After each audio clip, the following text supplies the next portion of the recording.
The Lord be with you. And with your spirit. A reading from the Holy Gospel according to Mark. Glory to you, O Lord.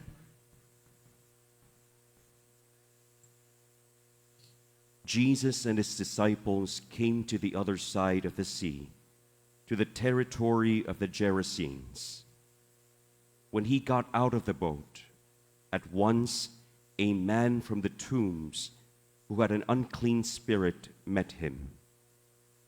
The man had been dwelling among the tombs, and no one could restrain him any longer, even with a chain. In fact, he had frequently been found with shackles and chains, but the chains had been pulled apart by him, and the shackles smashed, and no one was strong enough to subdue him. Night and day among the tombs and on the hillsides, he was always crying out and bruising himself with stones. Catching sight of Jesus from a distance, he ran up and prostrated himself before him, crying out in a loud voice, "What have you to do with me, Jesus, Son of the Most High God? I adjure you, by God, do not torment me."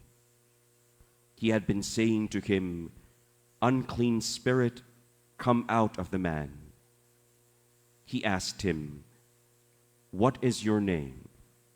He replied, "Legion is my name. There are many of us." And he pleaded earnestly with him not to drive them away from that territory.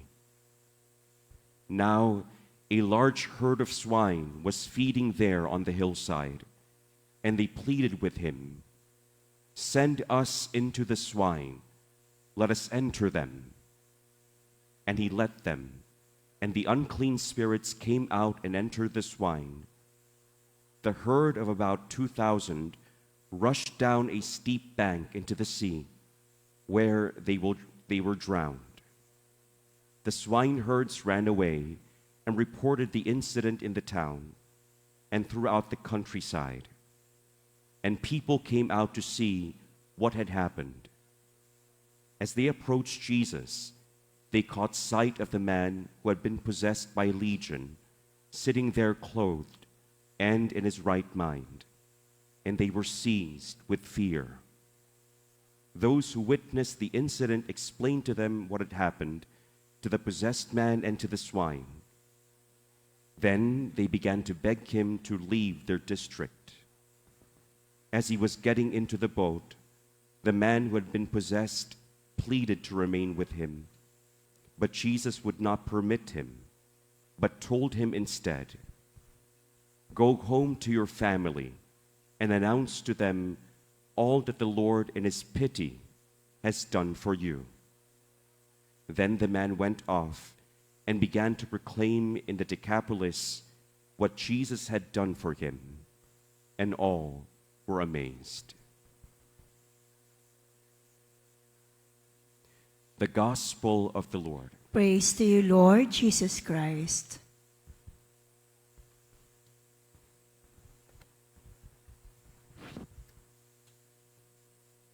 Don't you find it strange that in the Gospel, after Jesus vanquished the demons from the man possessed, the people of that town, instead of welcoming Jesus to stay with them, asked him to leave?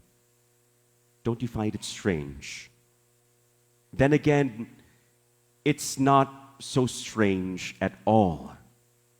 Because in the process of making the demons leave the man, they lost a large herd of swine. Come to think of it, they wanted to keep the swine rather than to keep Jesus. One of my favorite Bible verses comes from John 16:33.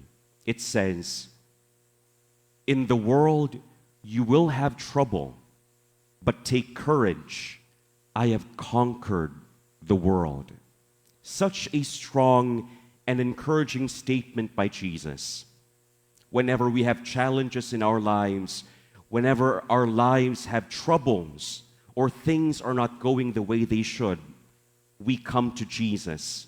We ask Him to show up with all His power, and we ask Him to conquer all our troubles, our fears and problems. And Jesus is very much willing to do that, to conquer the world for us, its sins, its excesses, its corruption, its evils. But this means that we would lose our attachments to the world, to sin, to vice, our attachments to our inordinate pleasures, to our anger, to our grudges. And like the people in the gospel, we are just so enamored with the world, with its values, its riches, its lights, its passing beauty, that we end up wanting to keep our swines than to keep Jesus.